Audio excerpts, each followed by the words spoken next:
Hello viewers, welcome to my YouTube channel Prakash Kulkarni's lectures. In this series of videos, we will be covering Karnataka State Syllabus Second Language English Grammar for 10th Standard students. These videos will be examination oriented. In this episode, we will understand and learn about usage of finite and non-finite verbs in English.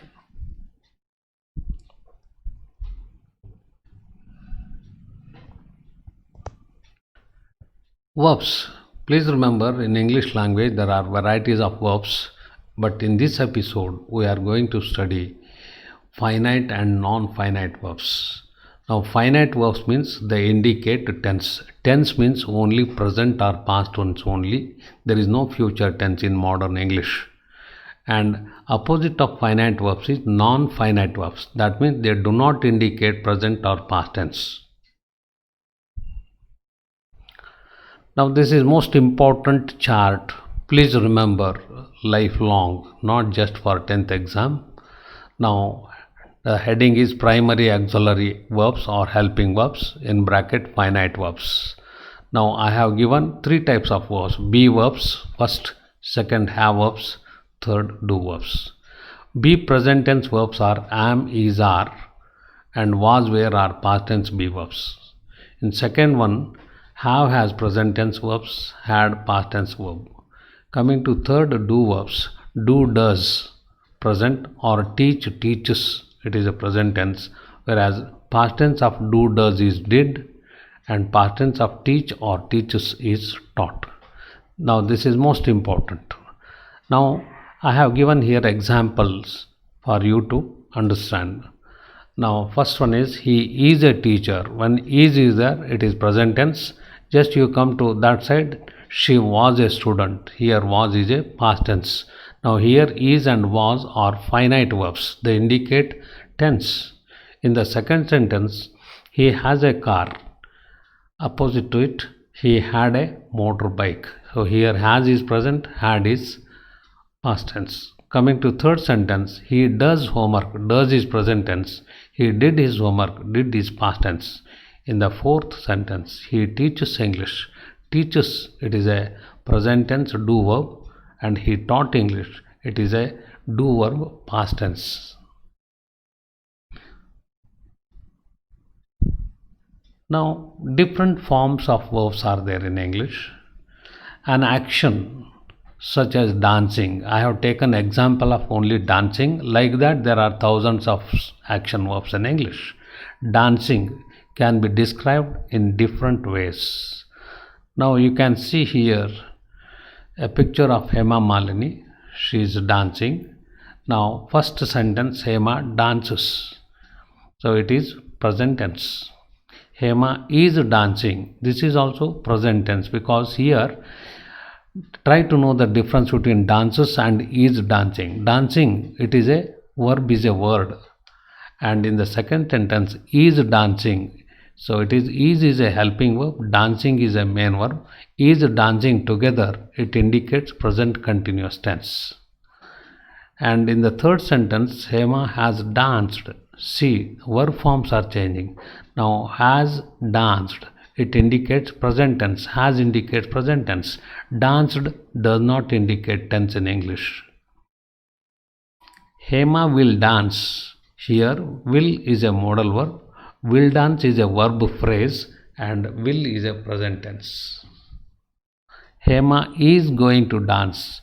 In this sentence, is going to dance, altogether it is called a verb phrase, but is deciding the tense of a sentence. Therefore is a finite verb.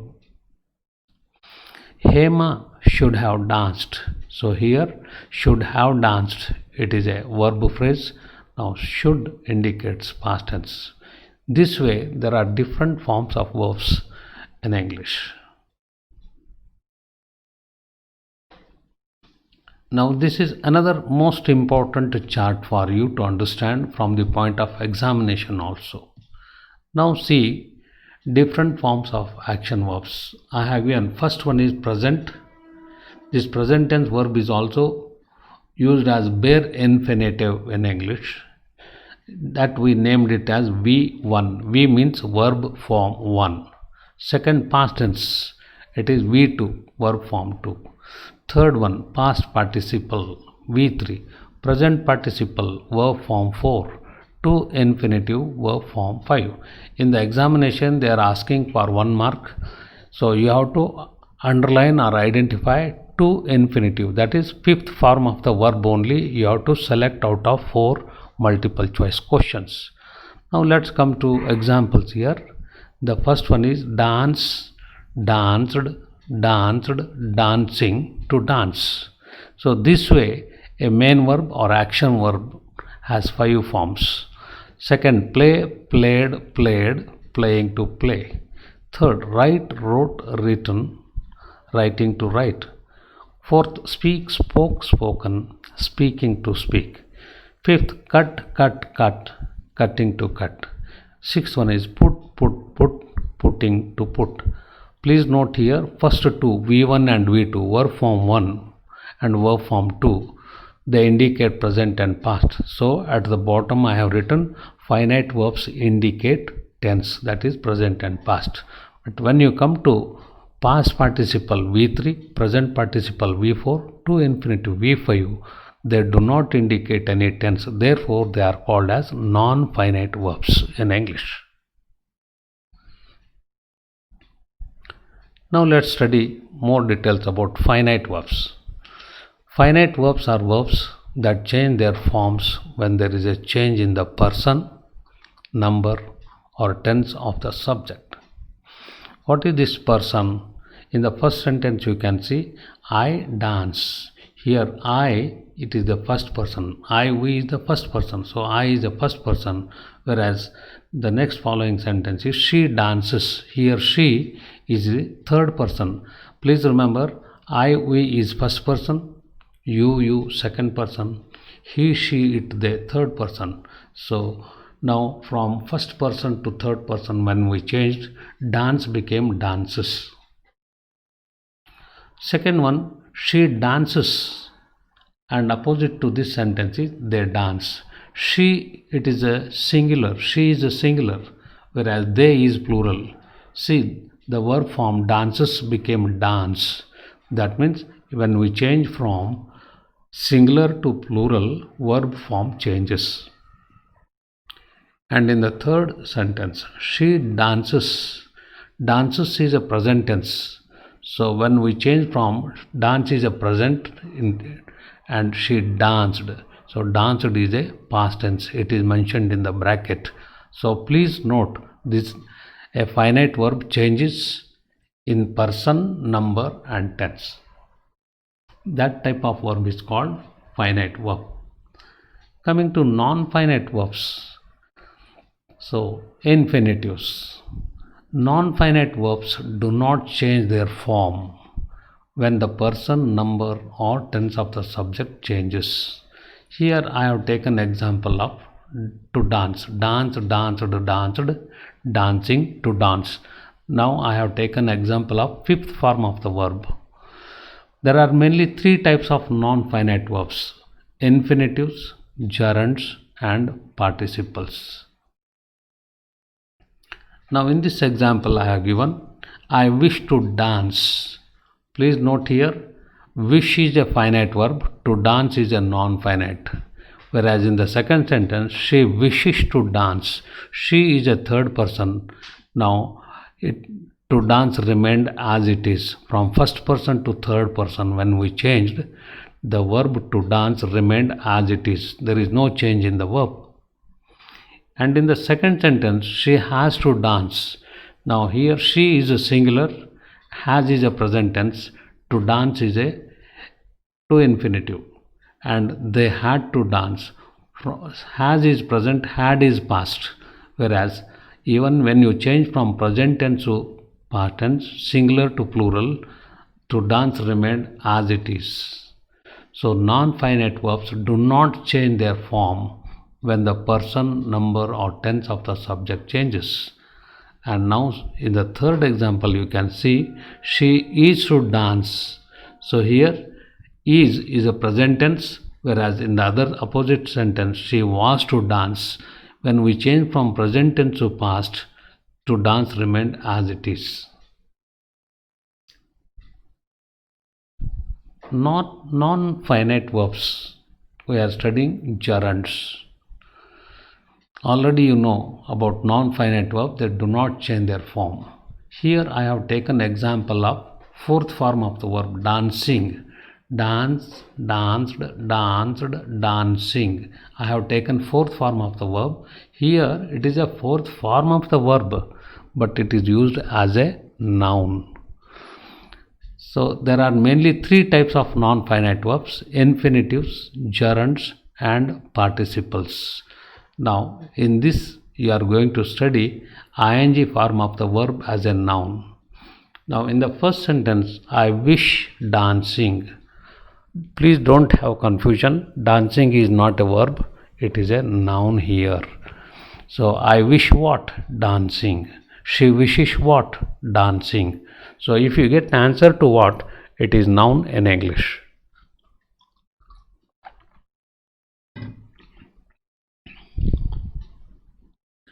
In the second sentence, dancing is an art. What is an art? Dancing. Here dancing is a gerund. It is called gerund. Gerund means ing noun. It is an abstract noun. They started dancing. They started what? Dancing. And here started is a finite verb. Dancing is not a finite verb. It is a non-finite verb. So in the third sentence, she is fond of dancing. So here is a finite verb. It indicates present tense. But another sentence, she came for dancing. Here came is a finite verb, whereas dancing is non-finite verb. In all the 6 sentences, dancing word is there. It is not a verb, but it is used as a noun. Therefore, it is a non-finite verb.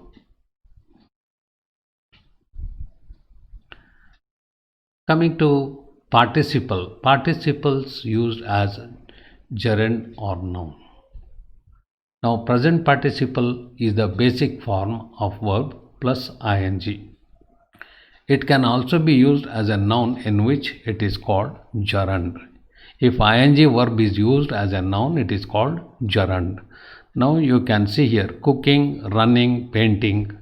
Now cook is the basic form of the verb. We have added ing, cook plus ing, run plus ing, paint plus ing. So here cooking, running, painting, they are used as a gerund or ing noun.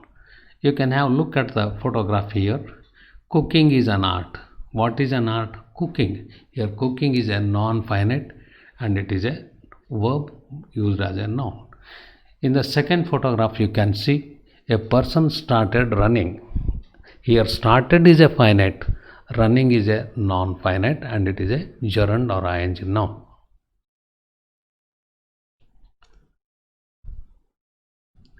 In this participle used as a verb, present participle is the basic verb plus ing. It shows that an action is going on. Now the position of participle is after be verb. So already you have studied be verbs. Am, is are present tense be verbs. Was were past tense verbs. Will be future. If ing words come after be verbs, then it is treated as a verb, not as a noun or gerund. Now I have taken the same examples here: cooking, running, painting.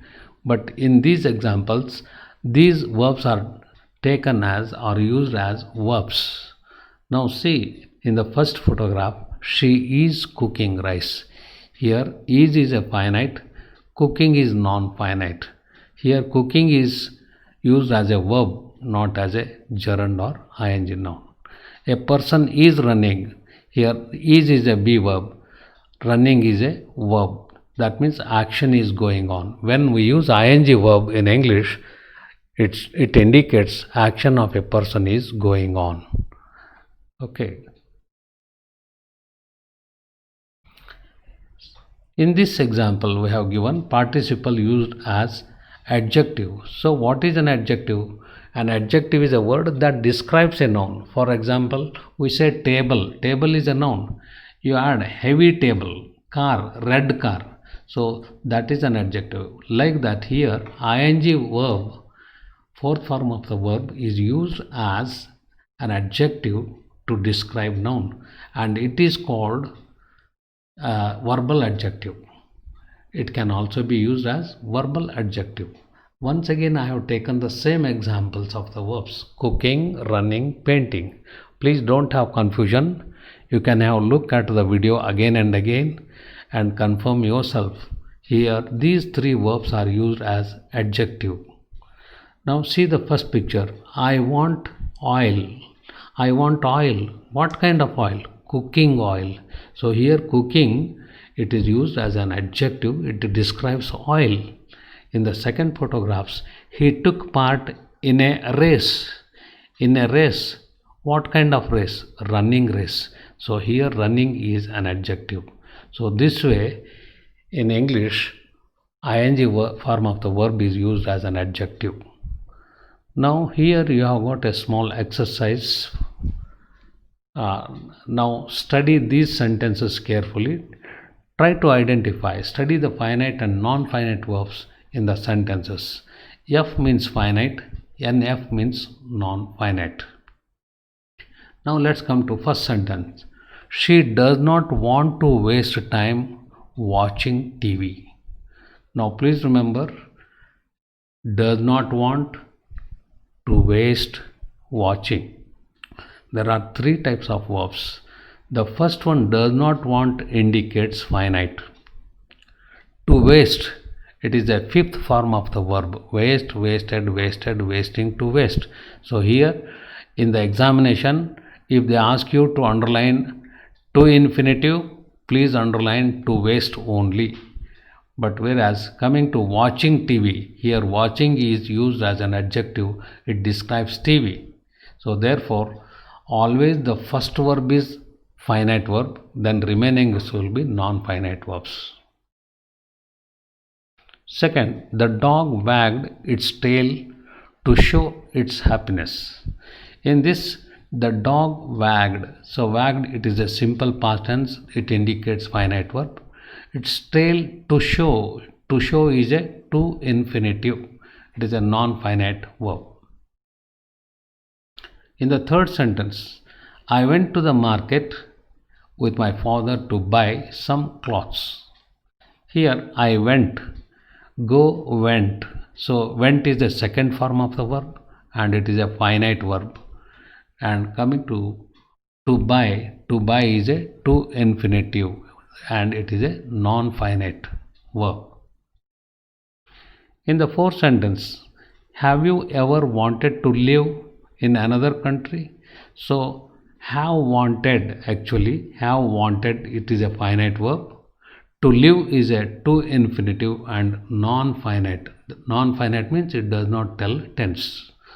Coming to fifth sentence, my son likes to watch TV for hours on end. Now likes is a finite, to watch is to infinitive and it is non-finite verb. In the sixth sentence, she did not recognize him at all. In this sentence did not recognize, it indicates simple past tense and it is totally finite verb. In the seventh sentence, she said that she was coming. Here there are two sentences. It is joined by conjunction that, that. First one is she said. So said, it is a simple past. And second one is she was coming. Was coming is a past continuous. Therefore, there are two finite verbs. In the eighth sentence, the injured women were taken to the hospital. Try to understand. Many students feel that injured is a verb. No. The women, what kind of women? Injured women. Here, injured, it is a past participle taken as an adjective, whereas were taken is a finite verb.